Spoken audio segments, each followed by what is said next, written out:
All right, here we go. Oregon cannot play the same game as last time.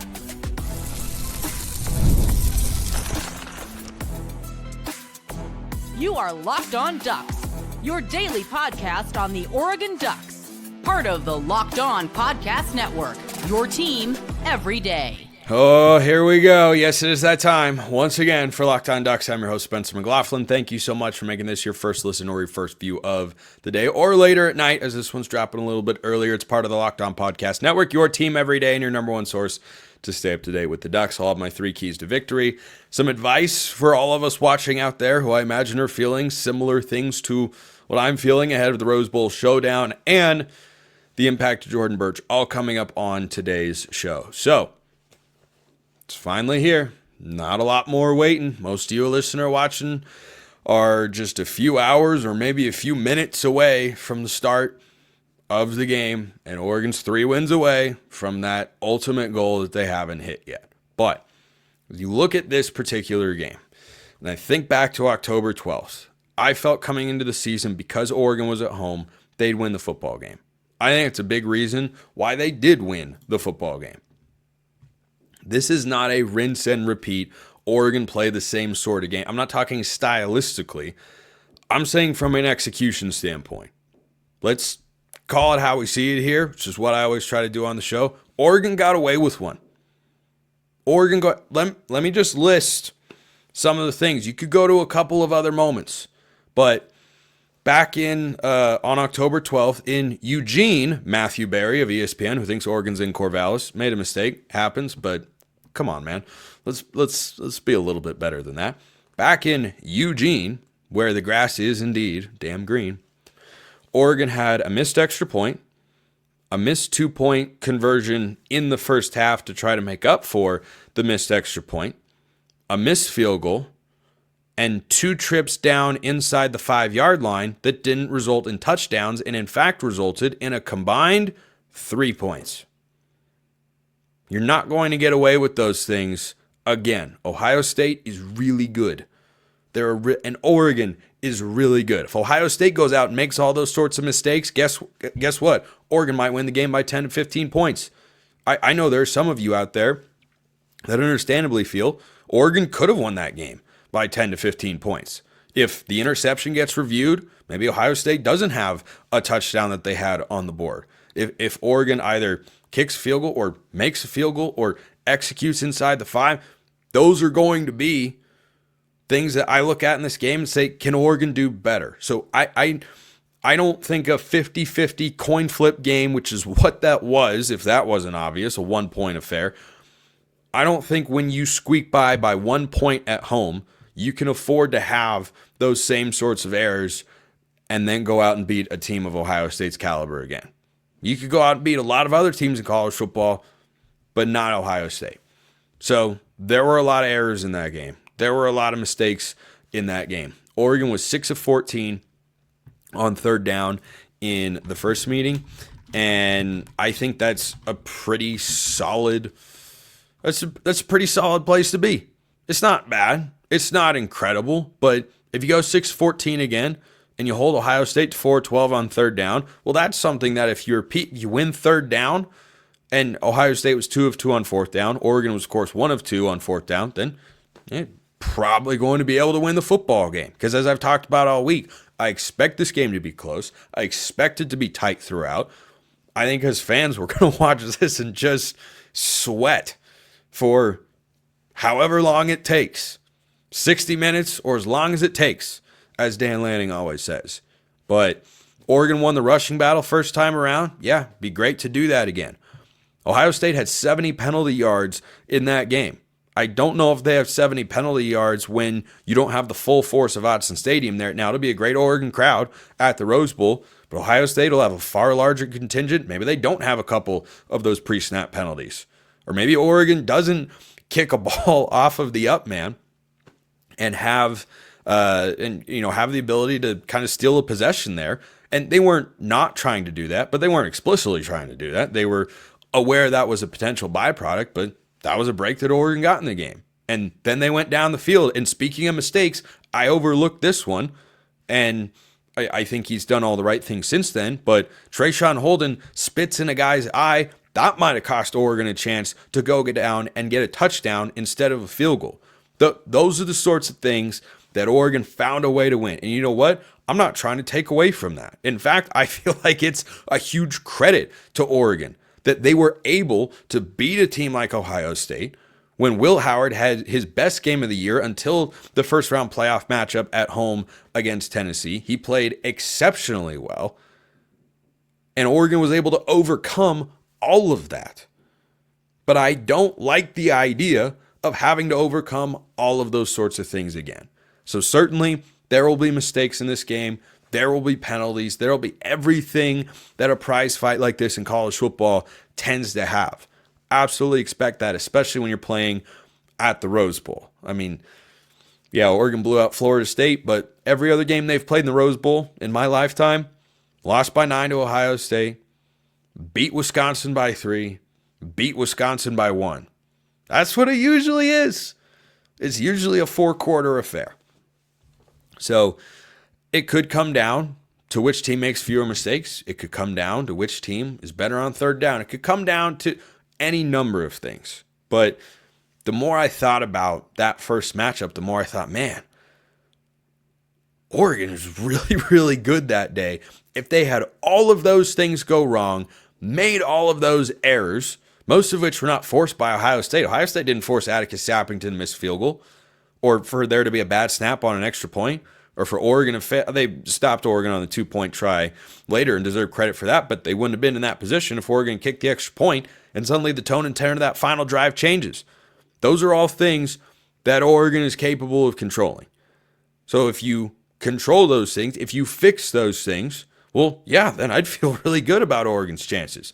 But if those same sorts of issues, moments, or impact plays in the game arise, could be another chapter of what we've been dealing with for a long time, which is, man, they're close, but they can't get over the hump. If I sound, by the way, I've picked Oregon to win the game. 30-27, I think Oregon wins. I absolutely want Oregon to win. At the end of the day, whether it's by 1 or whether it's by 30, just want Oregon to go out there and win the football game. But if for some reason, because I kind of heard this as I was talking through it during that first segment, if it sounds like I'm not confident in Oregon or nervous about the outcome or worrying about this, that, and the other thing, you're right. Because I 100% am.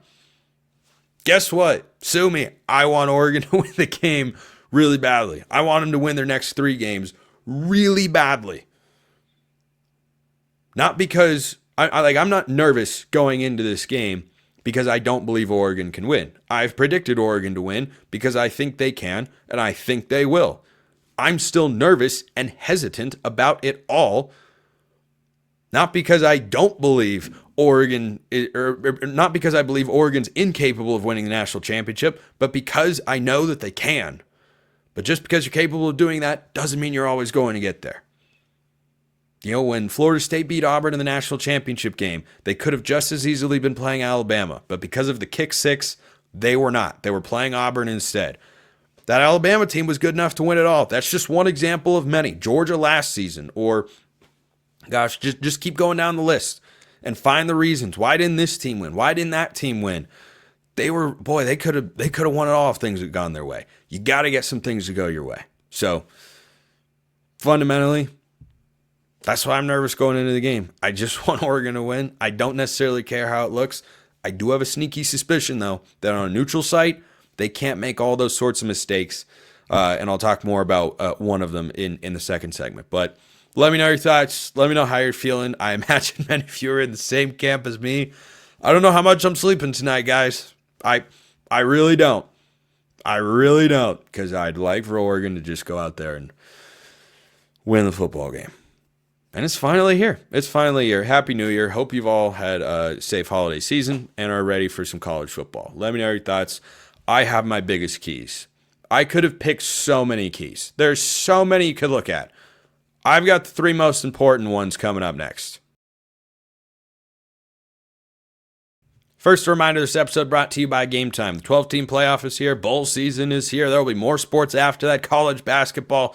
Look, sports are an incredible experience where fans get to come together, and Game Time helps you experience that. So, Game Time has a feature called Game Time Picks that makes getting tickets for events even easier. It filters out the fluff to show you only incredible deals on great seats, so you don't have to waste time searching through thousands of tickets. So when I wasn't able to get a credential for the Big Ten championship game for reasons unknown because they wouldn't tell me, I just went on Game Time, got a ticket, and boom. It was so easy, and it'll be easy for you as well.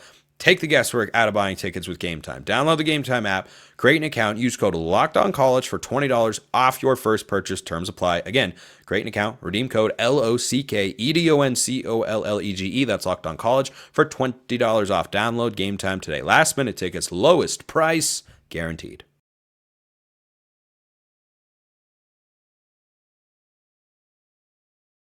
I hope the next second segment sip that I take will be the most glorious one imaginable. So, also, win or lose, I will be live on this very channel on YouTube for about an hour after the show. So if you're interested, by all means, hop by, hang out. Brian Smith will be here, and we can break down whatever happens in the game, hopefully an Oregon win. Fingers crossed. Okay, here we go. Keys to the game. I could have gone so many different directions with this. If I don't list one, it's not because it's not important, but these are just the ones that I came down to as the biggest keys in the game. Number one, talked about it last week, got to pressure Will Howard. You just cannot allow him time, mostly allow the receivers time to get open down the field. And there are two reasons this is a huge, huge thing for the Ducks. Number one, Ohio State's wide receivers, I like Oregon secondary, have all year, love the way they've played. Nobody can cover those guys for a super long time. The same applies in the other direction. You know, Ohio State didn't sack Dylan Gabriel. Guess what? He went for 340, 2 touchdowns. Evan Stewart went off. Tez Johnson had a good game. That's just what happens. If you give a quarterback time, good offense beats good defense. In basketball, you can play perfect defense. Kevin Durant's going to rise up as a 7-footer and shoot the ball anyway. You can be a great hitter, but if a good pitcher comes onto the mound and is dictating terms and he's got a 100-mile-an-hour cutter like Emmanuel Clase, most of the time you're just going to lose. So, got to be able to get pressure on Will Howard for the reason, as I mentioned, that you got to stop the wide receivers. But the second component as well is when Ohio State's offense has struggled this year, Will Howard, for being a veteran quarterback, has looked rattled before. He has thrown some bad interceptions. Now, he threw one interception that wasn't, of course, in the first meeting with Oregon, but if you go watch the Michigan game, for instance, and the way that Michigan's front four controlled the line of scrimmage, Will Howard will make a mistake or two, and you better believe that turnovers are a hugely important factor in this game. Of course, that's just duh. Now, that's not the sort of key that I would list going into a game like, you know, Penn State and Boise State, or Penn State and SMU, or, you know, Notre Dame and Illinois, Notre Dame and Indiana necessarily. Though Illinois looked pretty good, by the way. 10-win season. Oregon beat them 38-9. Just throwing that out there. Illinois, pretty good team. So, yeah, the turnovers can arise if you pressure Will Howard, but I just don't want to see the Buckeyes offense be able to keep it rolling. Because they had that first round game, they're feeling good, they're feeling confident, and they know what they want to do and what works. You can't let them keep rolling along with that. And the best way to disrupt a great passing attack is with a good pass rush. And frankly, in big spots, in a couple of big spots the last couple of years, this Dan Lanning, Tosh Lupoi coordinated defense has not had a lot of success getting after the quarterback. Remember the Pac-12 championship game last year? They tried to bring a lot of pressure with linebackers and corners and safeties as they had all year, and they didn't get home consistently. You know, Nico Reed had the sack on 4th down, but that, you know, Dorless forced what I think should have been called a fumble, but wasn't, and that was kind of it. That was kind of it. You know, losing Jordan Burch in that game. We'll talk about him later on today's show, but actually, you know, it fits to talk about him right now. I think having Jordan Burch absolutely positively helps. No doubt about it. Does it completely change the complexion of the game? I mean, if he were to get dinged up and leave, I wouldn't like that, because this is a guy who can just take over drives. He can take over moments. He can make a touchdown, as he did against Maryland. Come off the edge. Like he can do things against the run. He can do things against the pass. He's a really, really good player, as we all know. I certainly enjoy having him out there. Do I feel better about Oregon's defensive line with him there? Yes, absolutely. My confidence level against the Ohio State offensive line goes from about a 7 to an 8. It doesn't automatically go to a 10, because I can't discount how this Buckeyes offensive line played last week against Tennessee, or in their last game against Tennessee. That's a really good Tennessee front four. I know the SEC's taken a bunch of flack. They deserve it. I've given them some of it over on Locked On College Football. But that Tennessee front four has got a top 10 caliber pick and some other really good guys.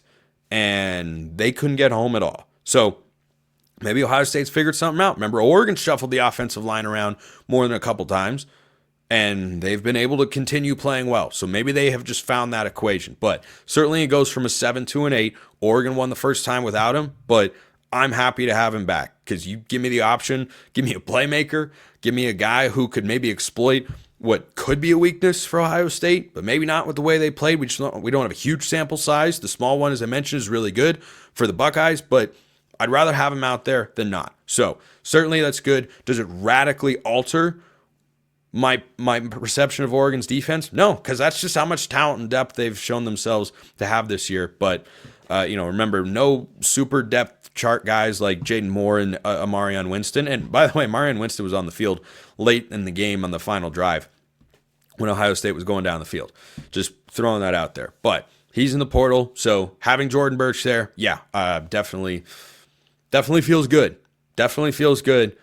Not enough for me to shake my nervousness going into this game. So that's key number one. You got to pressure Will Howard, because the receivers are too good, and that's the best way, I think, to force a turnover in this game.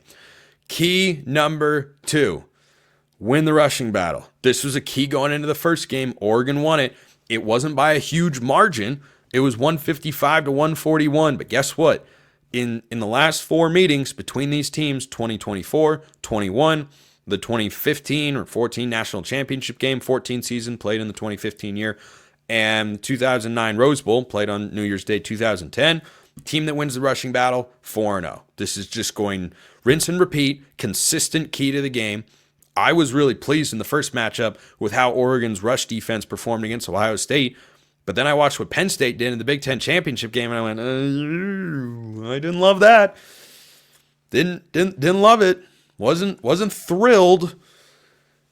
They are going to have to be better. They should be plenty rested if they were battling illness, which no one was actually able to confirm. I don't know. I mean, everyone's battling it. I've still got a cough that's been hanging around for a while, but Ohio State's going to be dealing with it too. It's not warm where Ohio State is. We saw that in Columbus in their first round playoff game.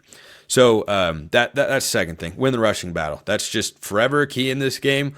That's been the trend. Washington, Michigan last year, national championship game. Michigan ran for more yards, won the game. And by the way, before the first game kicks off, which is Texas and Arizona State, the teams that have run for more yards in the college football playoffs so far, they are 5-0.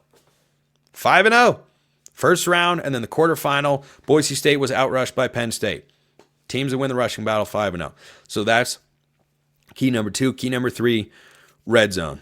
Red zone's got to be better. You had a trip where you went down in the third quarter. Oregon did. Went inside the 5.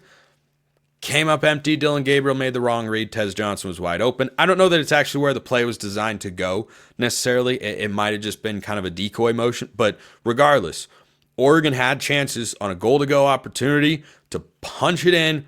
Came up empty.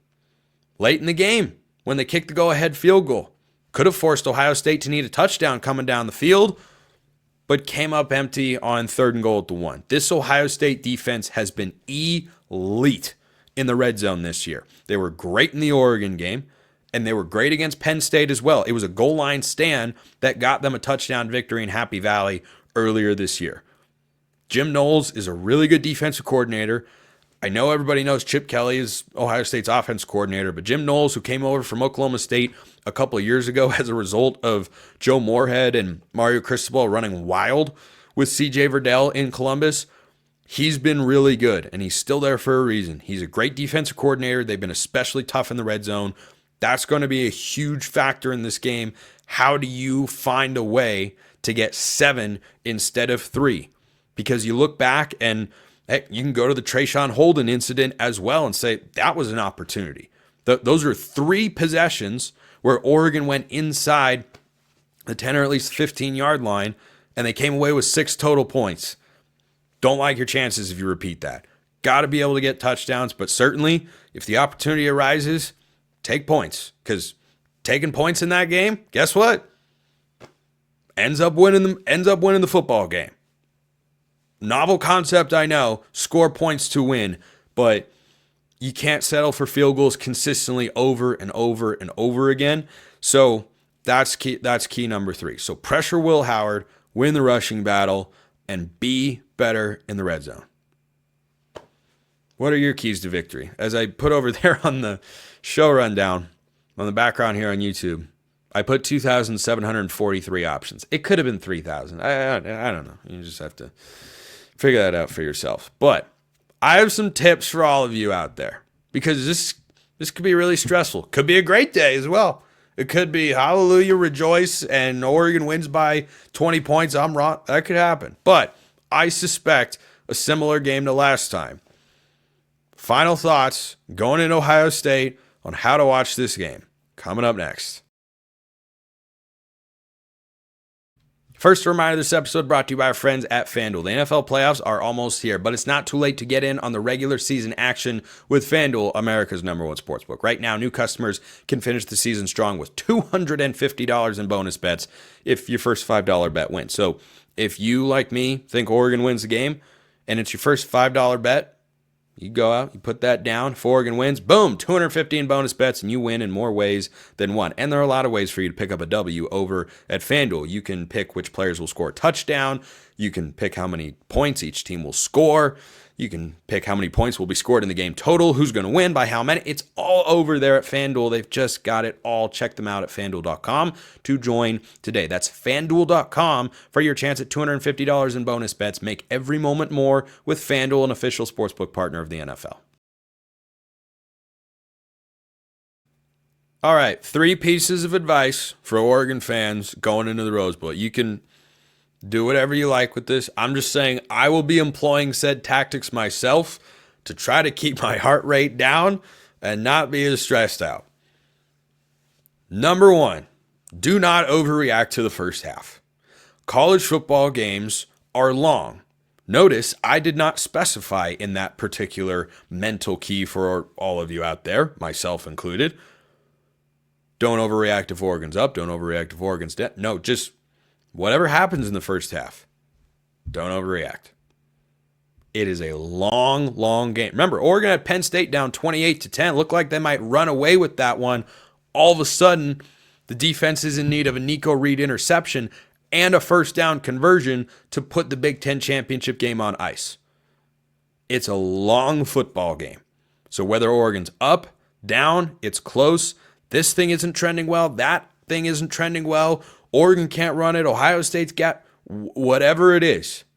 A lot of things happen at halftime. You're going to remember the fourth quarter a lot more than you're going to remember the first quarter of these football games. What do you remember most about the 2012 Rose Bowl?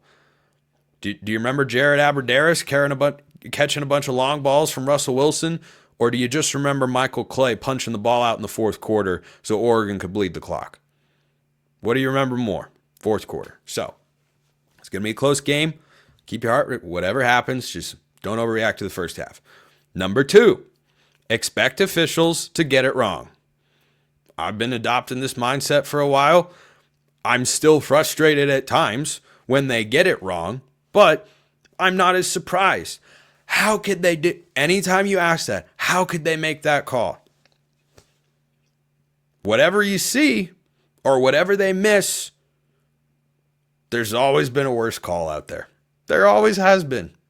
They happen all the time. So wherever this officiating crew is from. I think I saw someone say it was from the ACC, but I didn't confirm. But it's going to be from a conference that isn't the Big Ten. They're going to make mistakes. They're going to screw up. You got to just accept that and just mentally move on, because if you get hung up on it, it's just going to eat away at you. So that's the second thing.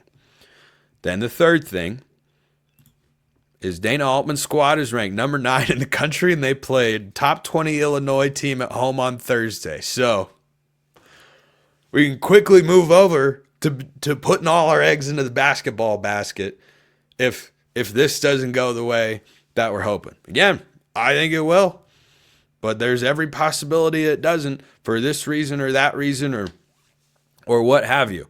I will be live for about an hour after the game with Brian Smith discussing whatever happens. I hope it'll be joyous rather than group therapy, but if Oregon loses the game, I'll be moving on to basketball season, because Dana's squad is legit, man. I've been singing their praises since the end of the portal cycle last year when they got TJ Bamba, and they've rewarded my faith. But I have faith in this Oregon team. I have faith in Dan Lanning. And I think Oregon goes out, wins the game 30-27, and we can all have a joyous, celebratory post-game chat. I'll see you then. Appreciate everyone listening. I'll see you next time. Have a wonderful rest of your day. And as always, go Ducks.